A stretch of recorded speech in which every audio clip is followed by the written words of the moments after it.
বন্ধুরা, Shampa kitchen with village ফুডে আপনাদেরকে স্বাগত। প্রতিদিনের মতন আবারও চলে এসেছি একটা রেসিপি নিয়ে। আজকে একেবারে জমজমাট একটা রেসিপি করে আপনাদেরকে দেখাবো।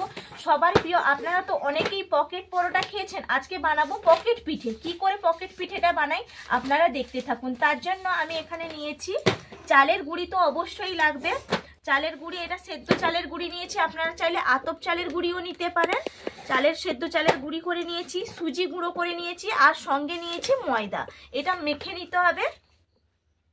একটা জামবাটি নিয়েছি, জামবাটির মধ্যে আমি নিয়ে নিচ্ছি চালের গুঁড়ি, নিয়ে নিচ্ছি গুঁড়ো সুজি। সুজিটা কিন্তু গুঁড়ো করে নেবেন। দিয়ে দিচ্ছি ময়দা, দিয়ে দিচ্ছি পরিমাণ অনুযায়ী লবণ। এবার ভালো করে সবকিছু মিশিয়ে নেব। ভালো করে মিশিয়ে নিয়েছি, এরপর এটা গুলে নেব। তার জন্য এখানে আমি নিয়েছি গাই দুধ। আগে থেকে ভালো করে আমি গরম করে রেখেছিলাম। এখানে 1 লিটার দুধ আছে। এই দুধটা অল্প অল্প দিয়ে আমি বাটারটা তৈরি করে নেব।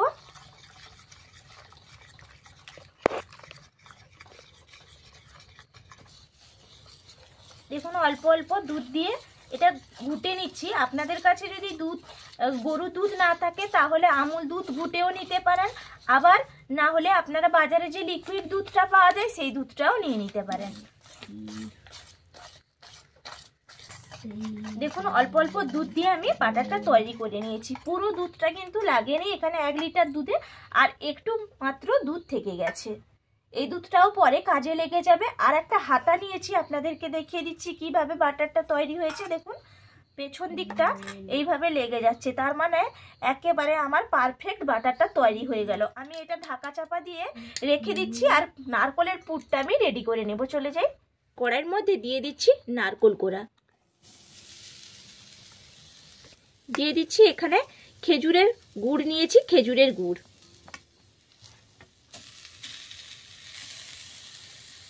দিয়ে একটু নাড়াচাড়া করে নেব। খেজুরের গুড়টা দিয়ে অবশ্যই করবেন, তাহলে খেতে ভালো লাগে। যেই জল গুড়টা পাওয়া যায় সেটা কিন্তু নেবেন না, একটু শক্ত খেজুরের পাটালি গুড়টা পাওয়া যায় সেই গুড়টাই নেবেন, তাহলে খেতে ভালো লাগবে। দেখুন, ভালো করে আমি মিশিয়ে নিয়েছি। এরপর যে গরুর দুধটা বেশি হয়ে গেছিল, এই গরুর দুধটা আমি দিয়ে দেব, তাহলে খেতে এত সুন্দর স্বাদ হয়। এবার একটু নাড়িয়ে নেব। দেখুন, ভালো করে আমি মিশিয়ে নিয়েছি, আর একটু ফুট আসবে। এই সময় আমি দিয়ে দেব এলাচ দানা, 2টো এলাচ দানা আমি ফাটিয়ে নিয়েছি, এলাচটা আমি দিয়ে দিচ্ছি, তাহলে অসাধারণ একটা ফ্লেভার আসবে। মিশিয়ে নিচ্ছি। আর এখানে দিয়ে দেব আমুলের দুধ নিয়েছি, 10 টাকা দামের এই আমুলের দুধটা আমি দিয়ে দেব। এটাও দেবেন, তাহলে খেতে তো আর তুলনা নাই, দারুণ লাগে খেতে। পুরটাই তো ভালোভাবে যদি তৈরি করি তাহলে খেতে তো অসম্ভব সুন্দর লাগবে। আর নামটাও যেরকম সুন্দর, খেতেও তো সেরকম সুন্দর হতে হবে। দেখুন, পুরটা আমার একেবারেই রেডি, আমি নামিয়ে নিচ্ছি।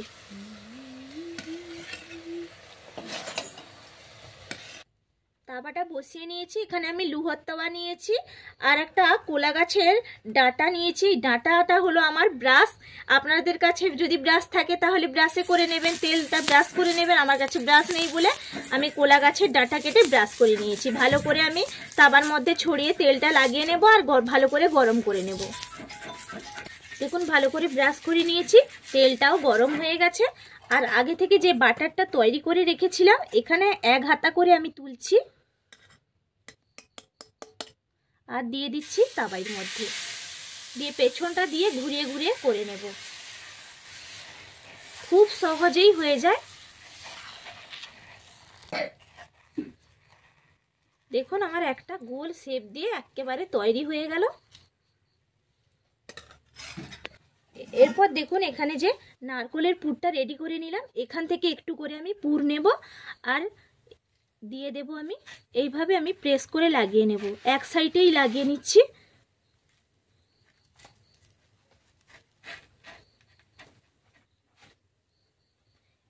এরপর বাকি এই দিকটা যে বাকি আছে, এই বাকি অংশটা আমি উল্টে নেব একইভাবে। আর কিন্তু ভাঁজ করব না। আমার দেখুন পকেট পিঠেটা কতটা সুন্দরভাবে তৈরি হয়ে গেল, খেতে তো অতুলনীয় লাগে। একইভাবে আমি করে নিচ্ছি।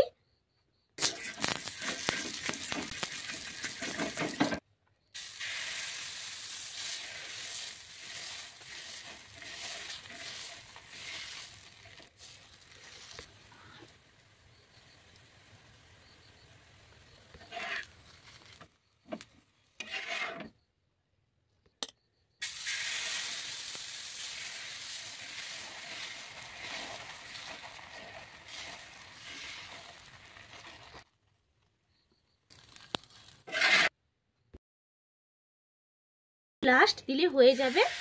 একইভাবে করে নিচ্ছি।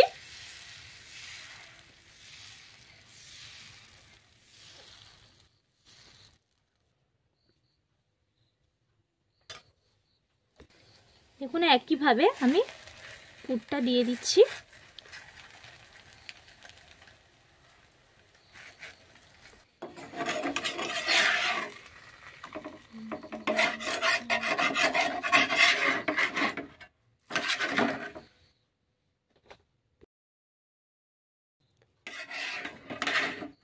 দেখুন আমার একইভাবে সবগুলো আমি করে নিয়েছি। এটাই আমার লাস্ট হয়ে গেছে। আপনারাও এইভাবে করে ফেলবেন, খেতে তো অসাধারণ লাগে। পকেট পিঠে রেসিপিটা কেমন লাগলো অবশ্যই কমেন্ট করে জানাবেন।